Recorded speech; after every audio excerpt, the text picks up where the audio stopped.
In the heart of Essex, England, shrouded in fog and whispered tailies, stands a place so infamous it was once called the most haunted house in the country.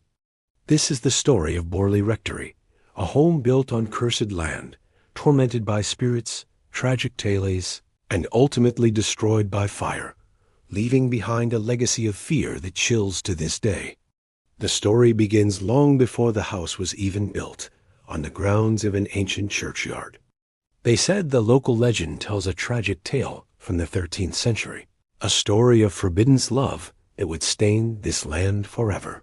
It's said a monk from the Borley Monastery fell in love with a nun from a nearby convent. Their plan was to elope, but they were discovered. The monk was hanged, and the nun was bricked up alive within the walls of the convent. Their restless spirits, it is believed, were the first to haunt this lonely patch of earth's surface. For centuries, villagers reported seeing their spectral figures. The ghostly nun, that forever searching for her lost love, became a common sight, wandering the paths near the church, her face filled with sorrow. A phantom coach, pulled by headless horsemen, was also seen thundering down the lane, a terrifying omen. This was the land chosen in 1862 by the Reverend Henry Bull to build a home for his large family in Borley Rectory. Almost immediately, the hauntings began. The Bull family and their several servants reported a cascade of paranormal activity. Unexplained footsteps would echo through empty hallways. Disembodied voices whispered in the dead of night. Bells would ring on their own, and objects would be thrown across rooms by an unseen force. The ghostly nun was frequently seen staring out of the windows. Despite the constant disturbances and repeated hauntings, the Bull family lived in the rectory for decades. After Henry Bull's death, his son, Harry Bull, took over the house and monastery, and the activity continued unabated. The spirits seemed to be a part of the house itself. In 1928, the rectory got a new resident, the Reverend Guy Smith and his wife. The paranormal phenomena escalated dramatically. They found a package containing the skull of a young woman, and the poltergeist activity became so intense they contacted a newspaper, which in turn sent for the famous paranormal investigator, Harry Price. Price's arrival turned Borley Rectory from a local ghost story into a national sensation. He documented countless strange occurrences, from writing appearing on the walls to violent physical assaults by invisible entities. He conducted seances, bringing in mediums who claimed to contact several spirits, including a French nun named Marie Lair, who said she was murdered on the site. Price's investigations made Borley Rectory famous, attracting thrill-seekers and skeptics alike.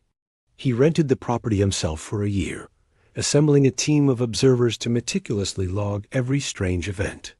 Then, on a cold night in February 1939, disaster struck. A new owner, Captain W. H. Gregson, was unpacking boxes when an oil lamp was knocked over and the rectory went up in flames. As the fire consumed the building, witnesses claimed to see ghostly figures in the windows, watching their home burn to the ground. The once imposing Victorian mansion was reduced to a smoldering ruin. The fire seemed to fulfill a prophecy one of the spirits had communicated, that the rectory would burn down that very night, revealing the bones of a murdered person. In the aftermath, Harry Price returned to excavate the cellar ruins. There, he made a chilling discovery: the skeletal fragments of a young woman that's said to be the nun's remains, just as the spirit had foretold. The discovery seemed to validate the haunting, but it also fueled the controversy. Skeptics came forward, claiming Price had fabricated evidence and that local villagers had faked the phenomena for fun. Reports surfaced suggesting that some of the hauntings were elaborate hoaxes or could be explained by natural causes like rats and oddly shaped trees. Is the theory true? Or is it just a clever optical illusion? The debate over Borley Rectory became as famous as the haunting itself. Was it a genuine paranormal hotspot, or the result of mass hysteria and one man's ambition? If stories like Borley Rectory keep you awake at night, support the channel by checking out our shop. We have a ton of amazing horror-themed items there. from spooky home decor to unique horror fashion and accessories. The link is right there in the description for you to check it out. Every purchase helps us bring more of these incredible stories to you. Today, nothing remains of the rectory but a patch of empty land next to the old church. The physical house is gone, but the stories persist. Visitors to the site still report strange feelings, cold spots, and even seeing the faint outline of the ghostly nun wandering her lonely path. The ruins may be gone, but the spectral energy seems to linger, a permanent scar on the landscape. The legacy of Borley Rectory is one of fear, fascination, and unending questions. It forces us to look into the shadows and wonder what might be looking back. Whether a true haunting or a masterfully told tale, its ghost story has echoed through generations. A chilling reminder that some places never truly let go of their past. The house may be dust, but the legend of Borley Rectory is immortal.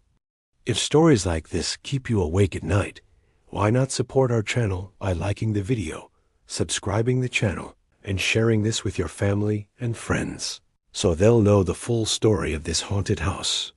Your support helps keep these forgotten legends alive. Real horror, real stories, real-life events that actually happened. This EerieDoseYT, your daily dose of haunted history. Subscribe for more true hauntings, real legends, and unexplained mysteries, all in one channel. Thank you for watching.